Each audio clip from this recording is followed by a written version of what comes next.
and welcome. You're watching the Monday edition of This Is Exclusive with me, Shavan Sen. 29 minutes to go. Trump vows to block all Iranian ports starting around 7:30 this evening. Now, was this a plan that was done at the last moment, or was this a plan devised by the Pentagon much earlier? And this is one option that is now being played right now. In fact, over the next couple of minutes, we're going to take you through all the details, all the options that are basically available before the Pentagon at this point in time. And what does this essentially mean? Does it aggravate the energy crisis? Joining us tonight on This Is Exclusive is a top American voice, a man who was with the Pentagon in the past, who is now essentially indicated that this was always a plan available before the Pentagon. All this and much more. Up first, let me take you through the headlines we are tracking at this hour.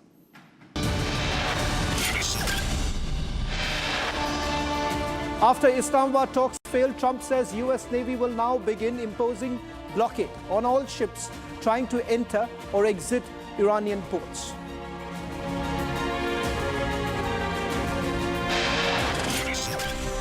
Trump launches an attack on the Pope, says he's weak on crime and terrible for foreign policy.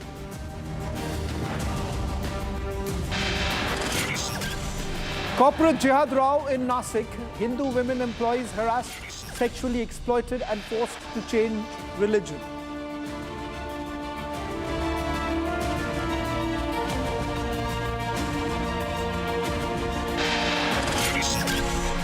हम न केवल बंगाल, देश भर में घुसपैठ को रोकने में सफल होंगे।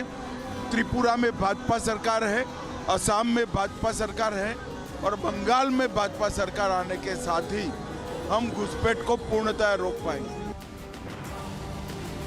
Amit Shah speaks to Republic ahead of Bengal poll, says confident BJP will come to power in Bengal.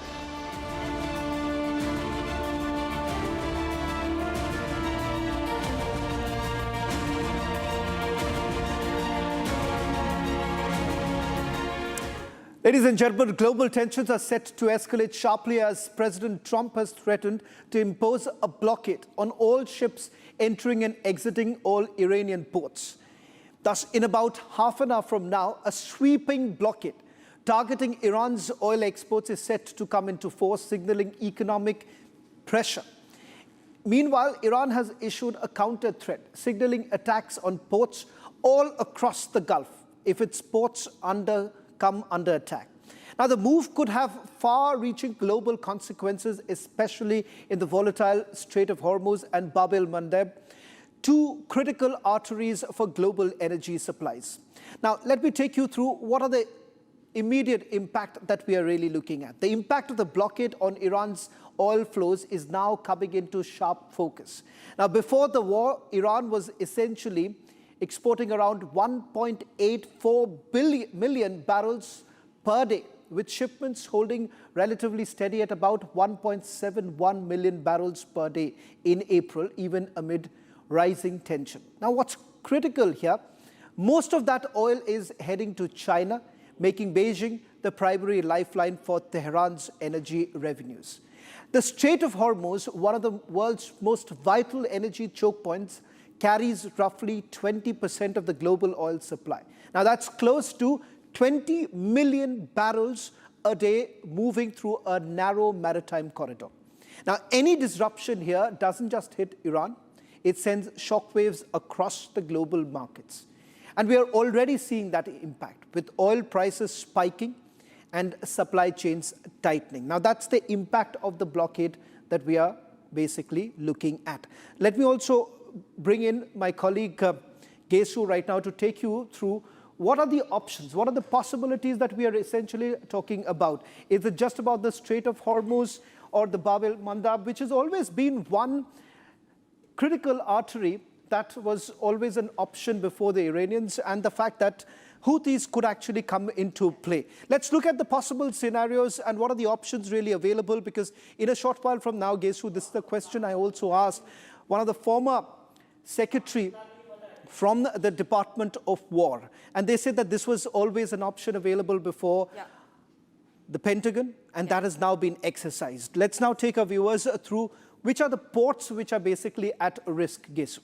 So we're going to be looking at two different waters here. We're looking at the Persian Gulf, and these are a number of Iranian ports that remain under strike also amid the ongoing escalations, and also the ones that could possibly be struck. We have seen Lavan being struck time and again over their oil refineries. We've seen Bandar Abbas not just being struck, but also key military leadership being downed in Bandar Abbas. We have seen the Karg Island, one of their most vital ones, come under attack. We've seen Bushehr also come under attack. Khurram Sheher has also been struck in the ongoing war that began on the 28th of February. Apart from that, in the Persian Gulf, we have Mashhar and Imam Khomeini. These are the islands that we have in Persian Gulf. And of course, near the Strait of Hormuz remains the Chabahar port, one of the key ports for all oil imports and exports from Iran to the world. Let me just quickly add that what you're essentially looking at this entire narrow part, which is now the most critical aspect of the war, because this is what is being blocked right now, and any vessel which is essentially passing through here would be paying a tax. Now that's what the Iranians have proposed, that this was also part of the condition that was laid out by the Iranians during this entire talk that was taking place in Islamabad. And also this is just 33 kilometers at its narrowest point between Iran and also Oman, and their navies take control of this entire region. But yes, like you said, let's take a look at the scenarios of what these blockades can mean. Well, let's begin with the Strait of Hormuz blockade. Now, this is one aspect which has been seen as the most contested in this entire war. And the reason why, for the long time, the Iranians have largely argued that all this while, this was essentially an international waters, and that is the reason why it was free to move around. But this is exactly why they believe that this is the turning point in the war, because they believe that unless they control this, they're not going to be able to take this forward or perhaps put more pressure as far as the Americans are concerned. Definitely. And also it's important to look at the numbers of what happens when the Strait of Hormuz is blockaded. If we go forward in the scheme of these graphics, we also realize that 20 million barrels have already left the waters of the Strait of Hormuz. And this already puts the markets in a frenzy. And now a prolonged shut could drive Brent crude up to $170 per barrel. Now, Shravan, we remember that Brent crude surpassed about $120 per dollar per barrel. And now we're eyeing at another surge in case there is a blockade that lasts longer. Traffic has dropped by 95%. Fertilizer prices have shot up by 40%. Is there also a change in the movement of the traffic? Because, Gesu, you have been tracking this very closely. What do you really see from the maritime real-time traffic? What's the movement like right now? Definitely. In fact, you'd be very surprised to know that while 80 to 90% of all supplies from the Strait of Hormuz are headed to Asia, it also draws in a very good link between Asian and European markets. But since the truce was announced first, if we remember, on the 8th, since then the traffic has gone lower than what it was because the attacks on Lebanon have increased. So 11 ships before truce, 8 during the day of the truce, and post that barely 2 ships have crossed through the Strait of Hormuz. Now we're going to be looking at the second scenario as well, the Bab al-Mandab that remains. Well, in fact, this is something that most experts have been talking about, that this was the last trump card available before the Iranians, because another good 20%, if I'm not wrong, 20% of the oil flow basically moves through this very small, narrow path that you actually see, which is bordering Yemen, controlled largely by the Houthis, which again happens to be the Iranian proxy. Over to you, Gesu, to take it forward. And definitely, if we look at other points, about 10 to 14%, like you also said, global maritime trade goes through it. About 20% global oil goes through just this one strait. And this is also seen as an alternate strait that continues to connect to the Suez Canal, becoming a jugular vein for Asian markets. Now, 4.2 million barrels of crude pass through the Bab al-Mandab on a daily basis, supplying global oil markets. Now, it is also, like we pointed out, a primary route that links the Asian and European markets. Now, remember, Asia remains the biggest stakeholder. It remains at the end of, at the receiving end of both these blockades. Now, in 2023, about 75 ships passed through Bab al-Mandab on a daily basis, like we were speaking about the numbers. And 2026, it's come down to just 35 ships daily through the Bab al-Mandab. Now, we're also going to be looking at the third scenario of what happens in case both these straits are shut down. So this is where you're looking at both are now becoming the choke points here.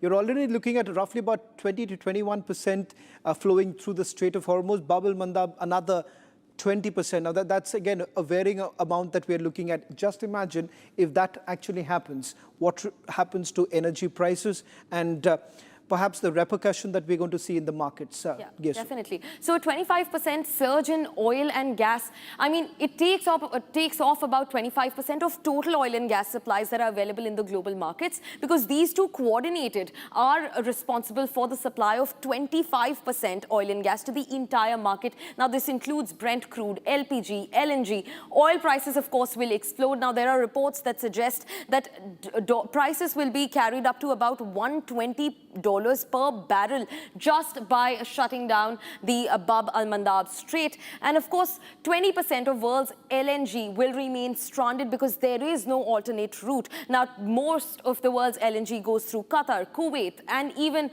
UAE. And that remains stranded because there is no other route at all, especially, like we said, to connect the Asian and European market. And because of that, the trade obviously collapses. Well, in fact, Gesu, I spoke to a senior official. In fact, he's served in the CIA, the former CIA paramilitary operations officer, and has also been in the Pentagon, who's essentially looked at all possible options and why he sees that there is going to be an escalation, keeping in mind that you have a third aircraft carrier being moved to the area. Another marine expeditionary unit is also now reaching Middle East. So are we really looking at a possible ground invasion and an escalation in the days to come? This is what Michael Mulroy had to tell me earlier today.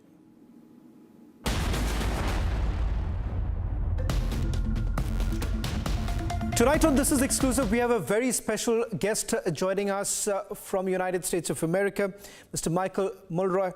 He's the former Deputy Assistant Secretary of Defense for the Middle East and also a retired CIA paramilitary operations officer. Mr. Mulroy, thank you very much for speaking to Republic TV. Let me straight away dive into the biggest talking point, the naval blockade that has been threatened by President Trump, which many say is now only going to aggravate the energy crisis that we are staring at. Mr. Mulroy, for someone who has been in the Middle East, who's had a first-hand experience, give us a sense of what are we really looking at, if at all, United States of America continues with the naval blockade of the Iranian ports. So good to be with you and your audience. And this has been something that we looked at when I was in the Pentagon, so many years ago. It's been a plan that Central Command has had. So generally, the idea behind President Trump's blockade is they will block every vessel coming out of an Iranian port, that was clarified by Central Command, from going out to its customers, essentially trying to starve the Iranian regime of any money it needs to actually function.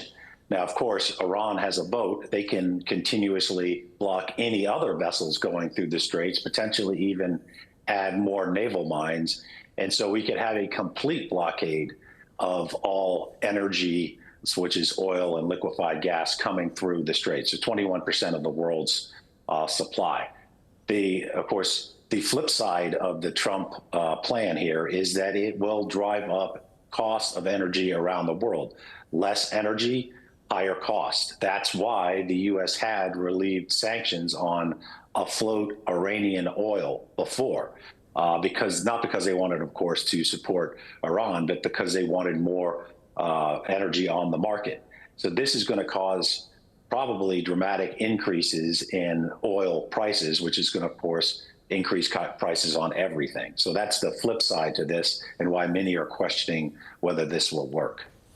Mr. Mulroy, is it a Trump's plan, or would you say that this was an existing plan that the Pentagon always had, perhaps devised much earlier and being implemented right now because United States of America is running out of options? So it was, that's a good question. It was a plan, it is a plan that Central Command has had. It does, if you want to look at the military perspective, it requires several aircraft carrier strike groups, and we have 2, about to have 3. It requires about 12 additional vessels, so destroyers and cruisers, plus many of the boarding capabilities. So the ability, if ships just don't pull over and go to port, the U.S. will have to send boarding crews to get on them, take them over, and then take them to port. So it does require a lot of military assets. The military, of course, doesn't promote policy, wouldn't promote using this plan. They only have to be prepared for it so that there's essentially an arrow in the quiver of the commander-in-chief should he or she choose to use it. But the plan has been around for a while. Mr. Mulroy, what next? Some reports, particularly in the Western media, indicating that a ground invasion is inevitable. Pentagon is drawing up multiple reports or multiple options of perhaps sending in the troops. As someone who has been within the system, within the Pentagon, do you believe that there is a high possibility, now that the talks have completely failed and the fact that the ceasefire is being viewed as more like a military pause rather than a ceasefire in true terms, do you believe that in the days to come, we are really looking at an escalation perhaps? I think so. I think the United States wanted to see a plan succeed during the last round. You know, obviously we sent the vice president to lead that. So I don't think it was pretend or some kind of delaying tactic just to get the assets in the region. But I do think, to the point of your question, we are seeing a second Marine Expeditionary Unit, so now we'll have 2. Another aircraft carrier, so now we'll have 3. We can push forward the 82nd Airborne Division, which is the Army's 9/11 force in readiness. So we could have the assets in theater, plus all of the special operations assets we already know we have there because they were used during the recovery of the downed pilot. This gives us the ability to start taking terrain around the Strait of Hormuz, which is, I think, not the preferred option, but is an option for the president if this blockade doesn't work. But that would be a big decision that obviously elicit a substantial response by the Iranians against our partners in the region, the Gulf countries. Mr. Mulroy, if at all this does not work, the naval blockade that you pointed out, and the option available before them would only be to send in the troops. Of course, this would have also been mapped, the Iranian response to it.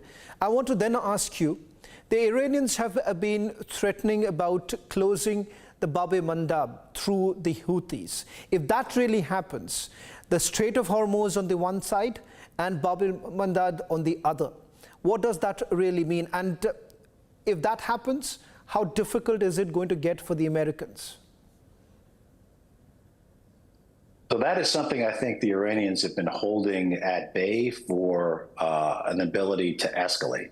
The Houthis, of course, have the ability to strike ships in the Red Sea and potentially close the Bab el-Mandeb. They've shown in the past they have the weapons, they have the reach, and it's very difficult to get up into those very mountainous regions and stop them. So if this happens, that would take the alternate routes for many of these countries, which have alternate routes to bypass the Straits of Hormuz. That would block even there. So it would be a major escalation. It would be a big problem, of course, for the United States because, you know, we chose to start the war. We are affected by it, but so is the rest of the world. So this is going to cause major disruptions in the flow of energy and put even more pressure on the United States to come to some kind of conclusion. So we'll have to see what happens, but it's certain. But we have seen that the Houthis have the ability to do this, and it's only whether they will follow the instructions of Iran, which has been their biggest supporter. That's why we call them proxy forces for many, many years. Mr. Mulroy, you must be speaking to several of your colleagues and perhaps, you know, putting together the larger picture that emerges right now in America. What does it really look like to you in the days to come? Because it seems that even though politically, perhaps for President Trump, this is getting extremely difficult in terms of military options, he certainly has all the options available, and this perhaps 14-day ceasefire is only going to allow the military to regroup and replenish. How do you really see the road ahead right now? So, and we can see the military replenish. We can see the flow of aircraft steadily because there's public trackers of this out of the United States to the Middle East. So I think we're shifting and making sure that every possible military asset we have is armed and ready. And of course, we're going to have a second view, like I already mentioned, which will be there, plus another aircraft carrier. So I think this is setting up for this conflict to restart. And if there's no breakthrough in negotiations, which it doesn't look like there's going to be, considering there's no actual negotiations taking place, other than maybe back channel between intermediaries, this war is going to restart. And I think Iran is going to want to do something once it realizes that all of its ability to sell its energy has been cut off. That is a substantial cut to the regime that will really damage your ability to function. So I think they'll have to do something to change the dynamics. It might be initiating the Houthis against the Bab el-Mandeb. It might be attacking the oil and gas infrastructure of their neighbors like they already have, or both. One final question. Drawing from your experience in the Middle East, the response that has come in from the GCC. Now, perhaps the GCC countries have done that in the shadows. But do you believe that in the days to come, they will have to come out in the open, perhaps also join the war at some stage? It's quite possible. If the U.S. maintains a ceasefire and goes to its partners in the regions, its allies, for example, in Europe, and says, we are done with our campaign. We have completed our military objectives as regards to their nuclear capabilities, ballistic missiles, and their overall Air Force and Navy. And now we would like assistance in opening up the the Straits of Hormuz and potentially the Bab el-Mandeb. That is something that would change the conversation. It doesn't mean they will join, but they obviously, especially the Gulf countries, have major reasons to want to see that open. So it's a potential that they could join the coalition. Now, the U.S. can do this by itself, and the U.S. Navy is by far the most capable, but having a coalition is very helpful politically. And of course, when it comes to clearing the channel of naval mines, that's really difficult. The U.S. has the capacity. It's unclear exactly where those ships are, and we have decommissioned most of our more capable ships in doing this, but the European nations, several of them, have this capability. So we would need that to ensure that this is fully clear, because it's not just the military, U.S. military, declaring it clear. It has to be a confidence level that reaches these commercial vessels and those companies that ensure them's level of comfort. So that would be very helpful to have other countries as part of that coalition. Well, Mr. Mulroy, thank you very much for joining us on This Is Exclusive and helping us understand the complexities of this war. Thank you very much. Thank you. Good to be with you.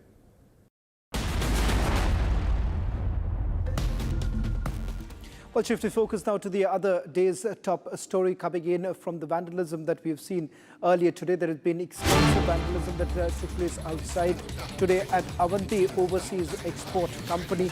In fact, on your screens right now, this is the CCTV footage that has been obtained from one of the companies where you can see the protesters moving in and vandalizing the office.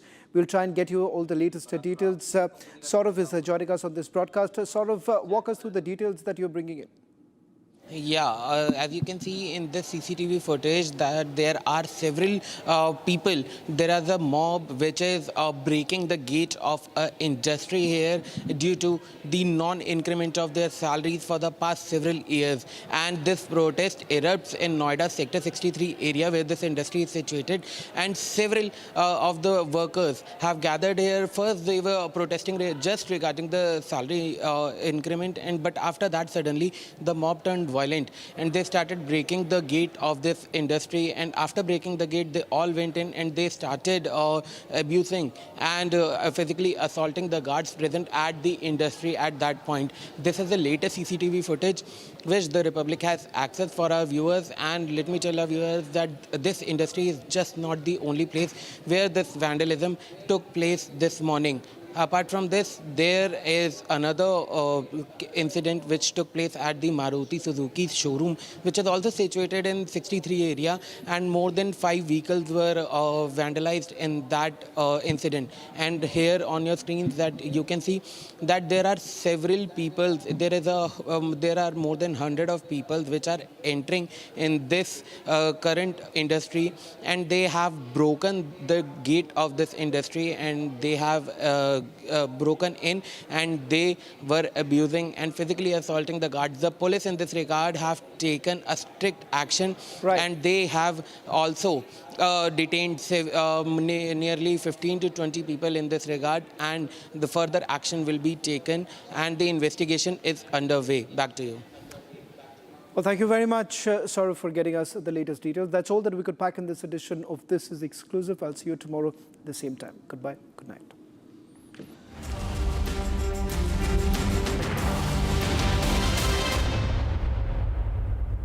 QSMTHE, the world's foremost university rankings organizations, have ranked Amity amongst the top 3% universities globally, making it among the very few Indian universities to be included in both rankings. Yet another top ranking for Amity University.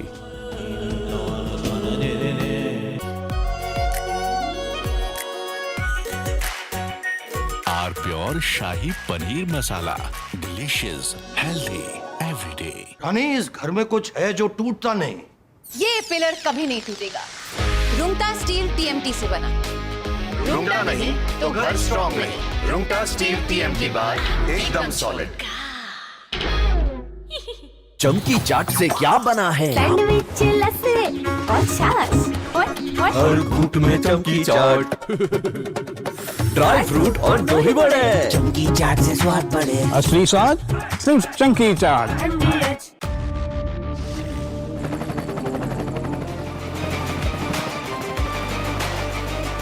Character, the taste of success.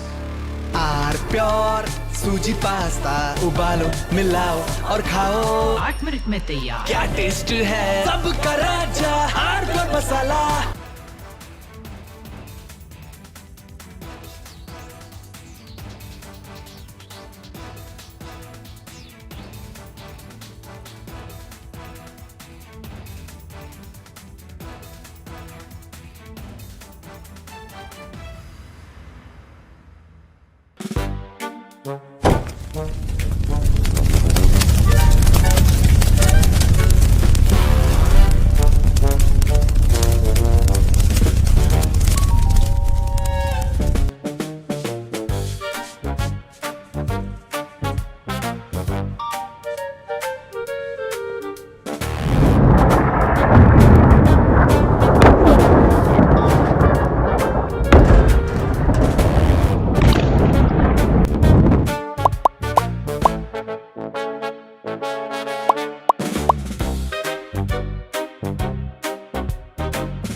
Hello and a very warm welcome. You're watching Republic TV. I'm Gesu Bharadwaj, and in this special edition, we're tracking for you what Trump has said regarding the Strait of Hormuz, as he goes on to say that the US Navy will blockade it in just a few minutes from now. We're unwrapping every detail for you. But first, here's a check on your headlines for the hour. Take a look. After Islamabad talks fail, Trump says US Navy will now begin the blockade of the Strait of Hormuz.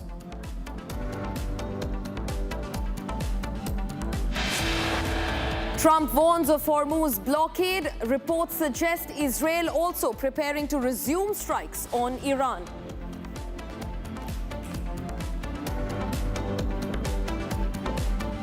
Corporate Jihad row in Nasik. Hindu women employees harassed, sexually exploited and forced into religious conversion.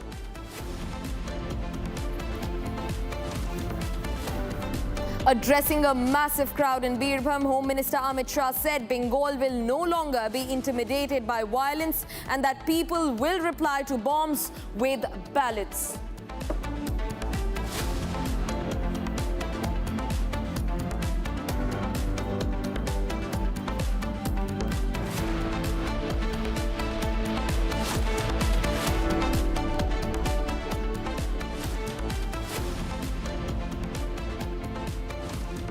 Viewers, now the Strait of Hormuz has emerged as the biggest flashpoint in the US-Iran standoff. After failed peace talks in Islamabad, President Donald Trump has ordered a naval blockade targeting Iranian-linked shipping in the region. Now the move is aimed at preventing Iran from using the strait, which is a key global oil route, as leverage in negotiations. While the US says that transit for other countries will continue, pressure on Iran is set to intensify. Meanwhile, Tehran has called the move illegal and warned of consequences, raising fears of fresh escalation in the Gulf as the fragile ceasefire comes under strain. Now, with an already fractured ceasefire under strain, the big question now is this pressure a pathway to back the talks or to start the wider conflict in the region?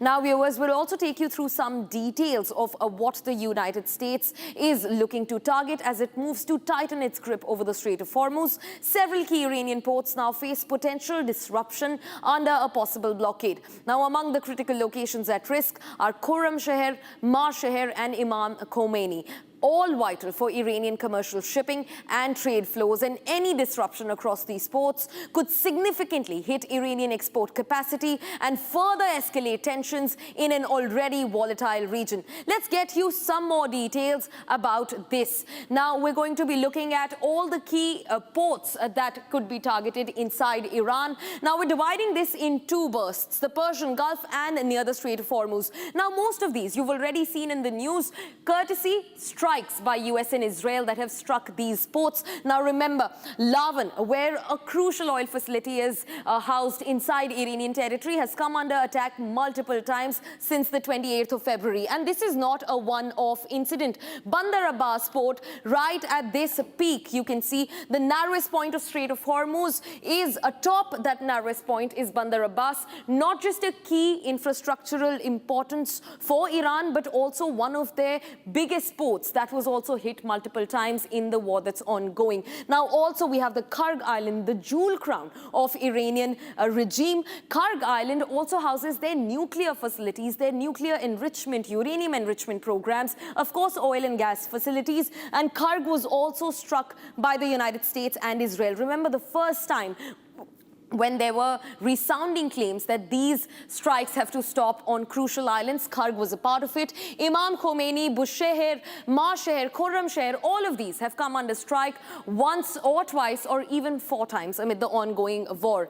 Now we have the Strait of Hormuz, where there is the Chabahar port, another very key vital island for Iran, another vital port for all shipment to go through. Now these all ports, if you look at it in consolidation, are important for Iranian oil and Iranian exports to reach the globe. But for now, we're getting you a detailed report on what exactly Trump has said and what has been Iranian rebuttal on the statement. Take a look at this.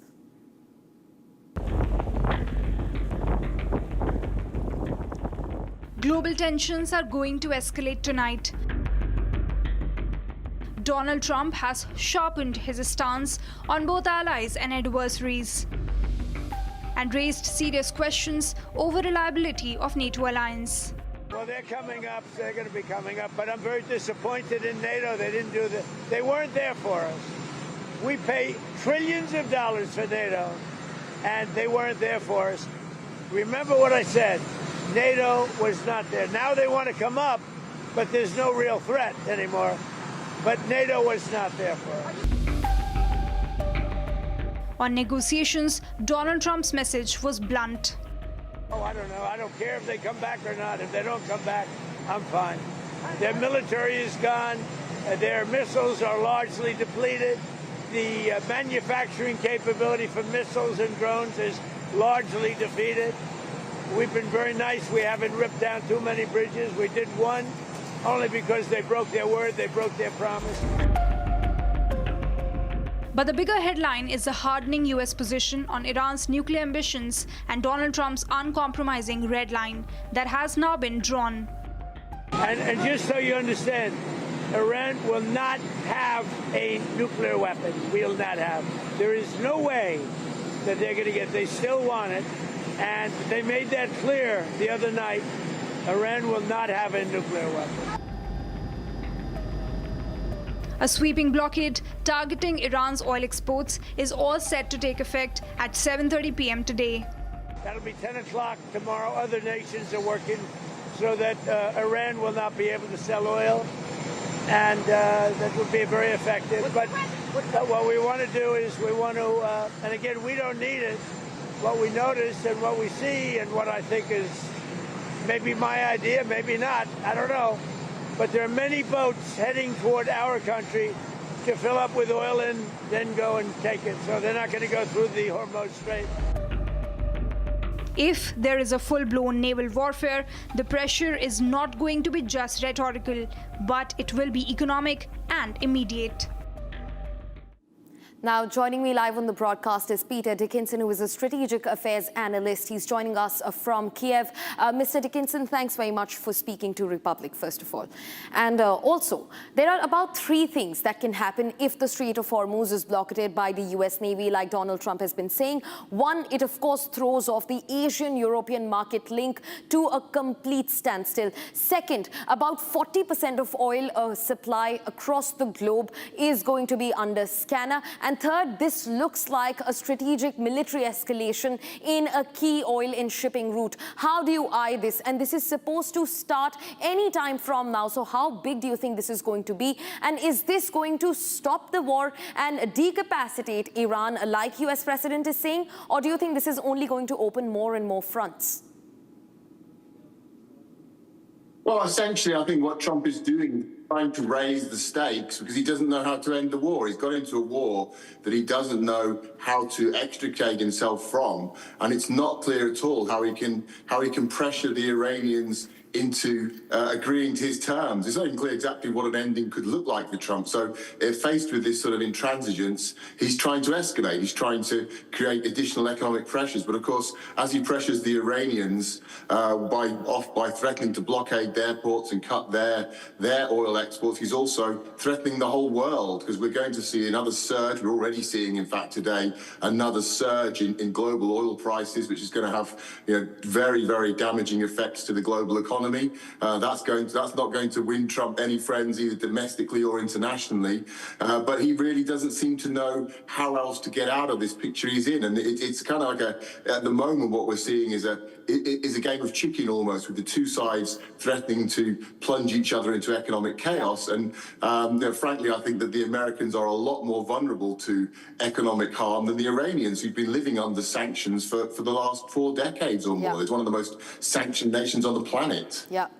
Mr. Dickinson, also borrowing from what you exactly said, Iran is in fact one of the most sanctioned, heavily sanctioned nations on the face of the planet. But also, do you think that it's only the Iranian economy that is going to pay the price for what Trump says is going to happen in just a few moments from now? Because looking at the numbers, US has already lost about $2 trillion with a T, $2 trillion to the war in West Asia. They have no way out. They're trying all possible ways to save face, Islamabad mediation being one. And now they are looking to open another front. They're going to deploy their frigates. They're going to deploy US warships that are already there in the West Asian waters. And of course, more and more troop deployment of their military. And remember, all of this is very well known. These waters are familiar to the Iranians, but not so much to the United States and their military. So what's your take on that also? Well, certainly the pain's going to be spread out, unfortunately. Everybody's feeling it now already. Here, where I am here in Ukraine, petrol prices have massively increased. Across Europe, that's the case. In America, that's also the case. So there's nobody really, I think, who, when oil prices rise at this rate, nobody is immune to the impact. Everybody's suffering. And of course, there are knock-on effects throughout economies. I mean, oil is such a crucial commodity that it has implications for very broad sectors across the global economy. Militarily as well, of course, we're talking about a major escalation here, which will mean a lot of potential conflict at sea and the interception of different ships, many of which are not necessarily owned by the Iranians.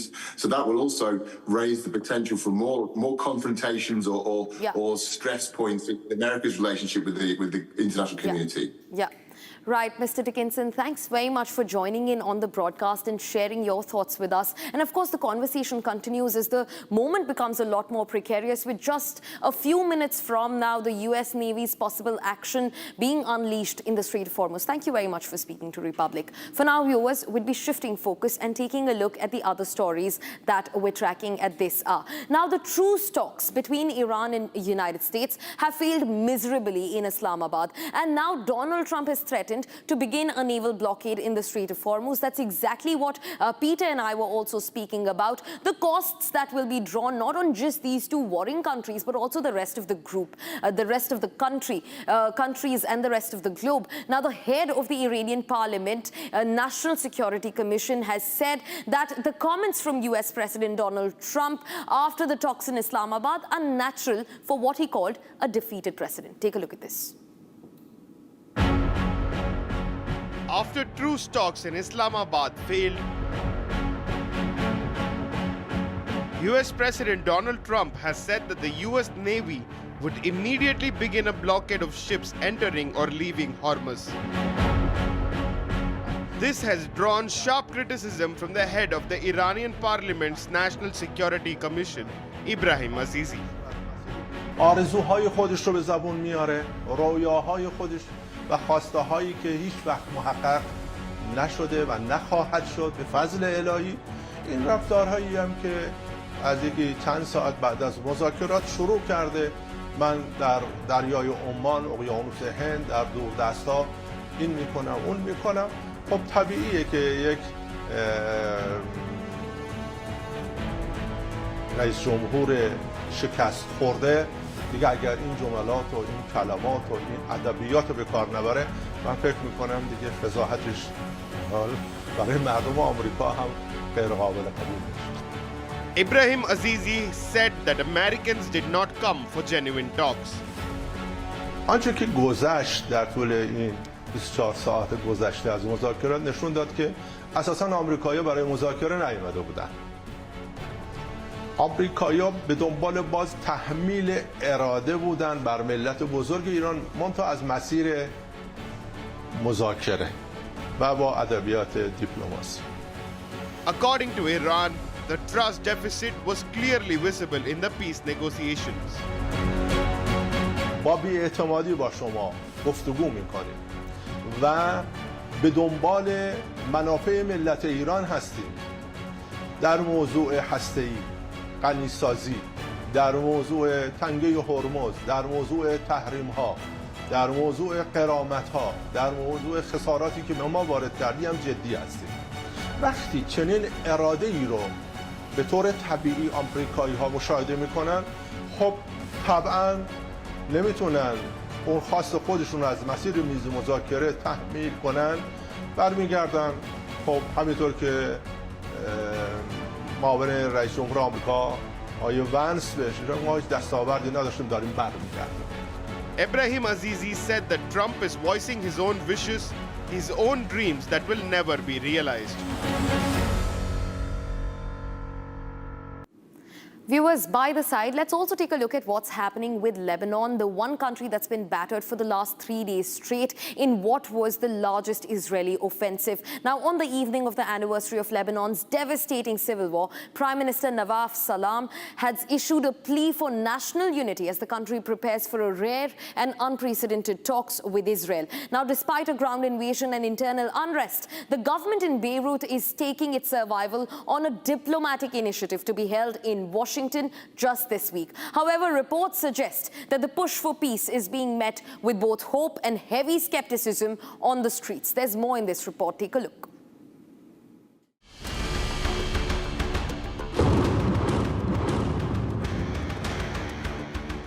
In the ruins of Beirut, the shadows of the past are colliding with the brutal present. Lebanon's Prime Minister Nawaz Salam and his government is committed to ending the war with Israel through negotiations. ففي الحرب الأهلية تقاتل بعضنا مع البعض ودفع الجميع الثمن. أما اليوم فالمطلوب أن نقف جميعا مع بعضنا البعض لا بعضنا في وجه بعض وأن نحصن الداخل ونمنع الفتنة أو التهديد بها أو التهويل بالحرب الأهلية وكأننا لا نعرف أثمانها. Negotiations between Israel and Lebanon are expected to begin in Washington after Israel's surprise announcement authorizing talks. Hezbollah supporters have criticized the move, believing the government to be weak to end the war on its own. When Iran's ceasefire deal was announced, Israel pounded Beirut with airstrikes, killing more than 300 people in the deadliest day since the war began. With Israeli strikes intensifying in the south, the human toll of this conflict has become the government's heaviest burden. أشعر بوجع الأم التي فقدت ابنها المقاتل على الجبهة، كما أشعر بوجع الأم التي فقدت طفلا لم يختر هذه الحرب ولم يطلب سوى أن يعيش. أعلم أنكم جميعا تتألمون أكثر مما يحتمل ومنذ زمن طويل. To stop the bleeding, Nawaz Salam is backing a presidency-led initiative to secure a ceasefire and reassert state authority. فإننا مستمرون بجهودنا لوقف الحرب وفي مقدمتها المبادرة التي قدمها فخامة الرئيس للتفاوض لوقف الحرب وتمكين مؤسسات الدولة الشرعية من القيام بدورها الكامل في حماية لبنان واللبنانيين جميعاً. But with the country deeply divided over Hezbollah's arsenal, the Prime Minister is calling for a common front. وأدعوكم جميعاً إلى التمسك بما يجمعنا حماية لوطننا ولمستقبل أبنائنا فلنواجه معاً الأخضار المحتقة بنا بالعقل والوحدة والمسؤولية الوطنية. Whether diplomacy can succeed where decades of conflict have failed remains the ultimate test for a nation on edge. Viewers, that's all that we could wrap in this edition of the News Bulletin, but don't go anywhere. On the other side, our editor-in-chief Arnab Goswami lays open the US's possible naval blockade of the Strait of Hormuz. What are the stakes for the entire globe, and how is the US looking to carry this operation out? This and a lot more on the other side at 8 p.m. on The Debate with Arnab Goswami.